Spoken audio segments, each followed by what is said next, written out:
So magandang umaga sa lahat. Ako po ay pupunta sa Batangas City para makilahok sa isang training. So ang training na ito ay about sa pagsalba ng buhay ng bawat isa. So let's go!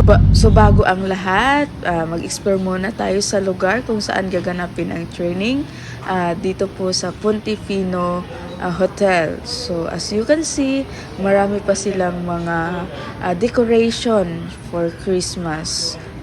So yan po ang lobby area. So dadako naman tayo sa pool area kung saan makikita ang mga chairs at saka napalibutan ito ng punong kahoy. So, magsisimula na po ang training. So, as you can see, ang aming magtuturo sa amin ay nagde-demo pertaining po sa pagsalba ng buhay. For example, itong ginawa niya ay yung bata na nawala ng malay. So, nag-ano siya ng CPR.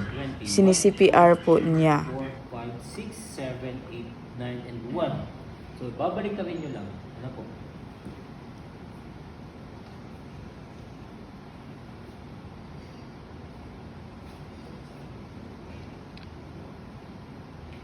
So next naman na ginawa niya ay yung halimbawa matanda or mga young adults kung paano isi-CPR or paano po iligtas kung may mga sakuna na pangyayari. Tapos isusupport nyo ng kabilang kamay, then inverted J, para siyang sima. Ano ng pangawil, papaganon. Pasalok. Papaganon. So bakit naman ganun yung ating gagawin? Para magbigay tayo ng artificial cupping. Pauubuhin natin yung pasyente by way of abdominal thrust. So bakit ganun? Bakit hindi na ganito? Kasi ang bara kapag severe is wala na sa taas, andoon na. Andito na siya. Di ba meron tayong dalawang tubo dito, papuntang baga. So ibig sabihin ng bara, andoon na. Hindi na siya kayang tanggalin ng backslap. Kasi ang backslap, ang pambaralam ay narito lang sa lalamunan. Yung abdominal thrust, yung bara ay narito na.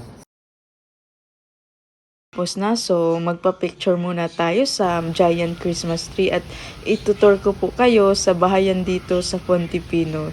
Diba? Super ganda. Parang nasa ibang bansa ka. So parang castle, maraming mga kulay na bahay. So, kung gusto nyo magstay dito, you are welcome. So, welcome na welcome. As I said earlier, mag-prepare lang po ng malalaking halaga. Charot! So, ayun, natapos na ang ating pagtutur sa Pontifino. So, katayo ay pauwi na. Sakay po kami ng Montenegro.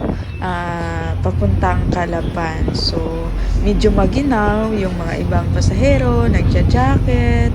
So, medyo malakas din po ang alon. So, wavy tayo.